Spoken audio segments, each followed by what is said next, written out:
Under Section 95A, the disciplinary process can only be done by a disciplinary committee of the National Police Service Commission.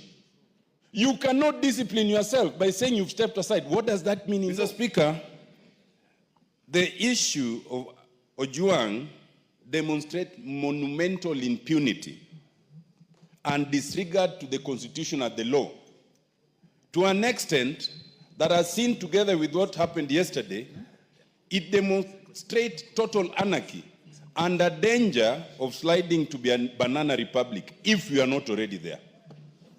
Mr. Speaker, first of all, I would suggest that to ask our colleague to bring better answers is to give him a task beyond him, because he will not get better answers.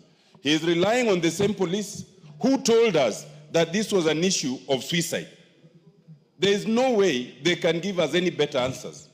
Mr. Speaker, I would suggest that if ever there was a case where we should consider constituting an ad hoc committee, because Ojwang's death demonstrates what happens every day, except it does not come to the limelight.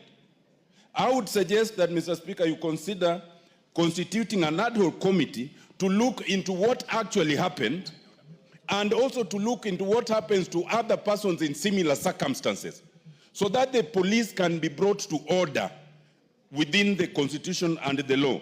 Mr. Speaker, there are so many gaps in that responses. Number one, for starters, we have been failed by IPOA. IPOA cannot, as the person investigating police conduct, attend a press conference where the police are explaining their own conduct. You cannot do that. IPOA cannot come and tell us that they have arrested people and they are prosecuting people for murder when the central suspect has not written a statement to date. How do you determine then who should be taken to court if you've not interviewed Eliud Lagat up to now? IPOA has failed us, and we must call them to order. The other failure, Mr. Speaker, is in response to what now happened, the public outcry. I read the statement of 16th June 2025 by the DIG Eliud Lagat, where he says he has voluntarily stepped aside. Mr. Speaker, there is nothing like stepping aside in law. I invite, Mr. Speaker, that we look at the National Police Service Act, we look at Section 17, we look at Section 95A. Under Section 17, the President can remove the DIG, can retire the DIG, or can redeploy the DIG. None of those can be done by the DIG themselves.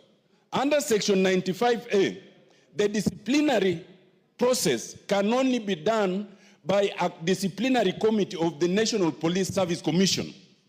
You cannot discipline yourself by saying you've stepped aside. What does that mean in law? Mr. Speaker, I want to suggest that this whole issue is a charade.